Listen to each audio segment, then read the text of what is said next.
ಆಡ್ಬೋದಾಗಿತ್ತು. Sir ಏನ್ mistake ಆಯ್ತು ಅಂತ ಸೋಲಕ್ಕೆ? ಜಿತೇಶ್ ಶರ್ಮಾ ಸ್ವಲ್ಪ ಸ್ಲೋ ಆಗಿ ಆಡಿದ್ರು. ಅವ್ರು ಚೆನ್ನಾಗಿ ಆಡಿದ್ರೆ ಲಾಸ್ಟ್ ಒಂದ್ 20 ರನ್ ಜಾಸ್ತಿ ಬಂದಿತ್ತಂದ್ರೆ ಚೆನ್ನಾಗಿ ಆಡ್ತಿದ್ರು ನಾವು. ಸರ್ ವಿರಾಟ್ ಕೊಹ್ಲಿ ಅವ್ರು ಇನ್ನೂ ಸ್ಕೋರ್ ಮಾಡ್ಬೇಕಿತ್ತು ಅಂತ ಸ್ಕೋರ್ ಮಾಡಿದ್ರೆ ಒಳ್ಳೇದಾಗ್ತಿತ್ತು. ಬಟ್ ಅನ್ಫಾರ್ಚುನೇಟ್ಲಿ ಎಲ್ಲಾ ಮ್ಯಾಚ್ ಅಲ್ಲೂ ಹೇಳಕ್ಕಾಗಲ್ಲ. ಸೊ ಅದಕ್ಕೆ ಚೆನ್ನಾಗಿ ಆಡಿದ್ರು ಎಲ್ಲಾರು. ಲಾಸ್ಟ್ ಓವರ್ ತನಕ ತಗೊಂಡ್ಬಂದ್ರು. ಬಟ್ ಏನಂತಂದ್ರೆ ಒಂದ್ 20 ರನ್ ಶಾರ್ಟೇಜ್ ಅನ್ನಿಸ್ತು. ಜಿತೇಶ್ ಶರ್ಮಾ ಸ್ವಲ್ಪ ಸ್ಲೋ ಆಡಿದ್ರು ಲಾಸ್ಟ್ ಅಲ್ಲಿ. ಆಮೇಲೆ ಲಾಸ್ಟ್ ಅದು ಅನಾವಶ್ಯಕವಾಗಿ ಬೇರೆ ಯಾವ್ದು ಬೌಲರ್ ಸಪೋರ್ಟ್ ಮಾಡ್ಲಿಲ್ಲ. ಸೊ ಭುವನೇಶ್ವರ್ ಚೆನ್ನಾಗಿ ಆಡಿದ್ರು. ಅವ್ರ ಜೊತೆ ಇನ್ನೊಬ್ರು ಯಾರಾದ್ರೂ ಬೌಲರ್ ಸಪೋರ್ಟ್ ಕೊಟ್ಟಿದ್ರೆ ಚೆನ್ನಾಗಿರ್ತಿತ್ತು.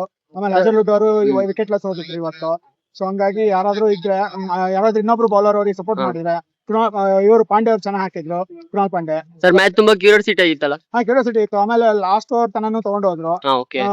ಬೌಲಿಂಗ್ ಚೆನ್ನಾಗಿತ್ತು. ಬಟ್ ಏನು ಅಂದ್ರೆ ಒಂದ್ ಸ್ವಲ್ಪ ಇನ್ನೊಂದು 20 ರನ್ 30 ರನ್ ಜಾಸ್ತಿ ಬಂದಿತ್ತು ಅಂದ್ರೆ, ಬಿಕಾಸ್ ಇದು ಯಾವಾಗ್ಲೂ 200+ ಗ್ರೌಂಡ್ 200+ ಇರ್ಲೇಬೇಕು. ಸ್ವಲ್ಪ ಅಲ್ಲಿ ಒಂದ್ 20 ರನ್ಗೆ ಶಾರ್ಟೇಜ್ ಬಂತು. ಇಲ್ಲ ಅಂದ್ರೆ ಚೆನ್ನಾಗಿತ್ತು. KL ರಾಹುಲ್ 50 ಹೊಡೆದ್ರು, ಇದ್ರ ಬಗ್ಗೆ ತುಂಬಾ ಚೆನ್ನಾಗಿ ಸೊಗಸಾಗಿ ಆಡಿದ್ರು. ಸೊ ಅವರು ಕರ್ನಾಟಕದ ಅವರು ಚೆನ್ನಾಗಿ ಆಡಿದ್ರು. ಏನೋ ಬರ್ಡೇ ಇತ್ತು ಅಂತ ಕೇಳ್ಪಟ್ಟೆ. So happy birthday KL Rahul ಅವ್ರಿಗೆ. ಚೆನ್ನಾಗಿ ಆಡಿದ್ರು. RCB ಜೊತೆ ಯಾವಾಗ್ಲೂ ಆಡ್ತಿದ್ರು ಅವರು. ಸೊ ಅವ್ರು ಹೋದ್ರು. ಸೊ ಚೆನ್ನಾಗಿ ಆಡಿದಾರೆ ಅವರು. ಈ ಸಲ RCB ಕಪ್ ಗೆಲ್ಲುತ್ತೆ ಸರ್? ಡೆಫಿನೆಟ್ಲಿ ಗೆಲ್ಲುತ್ತೆ. ಈ ಸಲ ಕಪ್ ನಮ್ದೆ ಸರ್. ಇವತ್ತು ಚೆನ್ನೈ ಹೈದರಾಬಾದ್ ಮ್ಯಾಚ್ ಇದೆ, ಯಾವ್ದು ಗೆಲ್ಬಹುದು ಅಂತ ನಿಮ್ಮ? ನನ್ಗೆ ಚೆನ್ನೈದವ್ರು ಗೆಲ್ಬಹುದು ಅನ್ಕೊಳ್ತೀನಿ. ಬಟ್ ಎರಡು ಟೀಮ್ ಒಳ್ಳೆ ಟೀಮ್ ಇದೆ.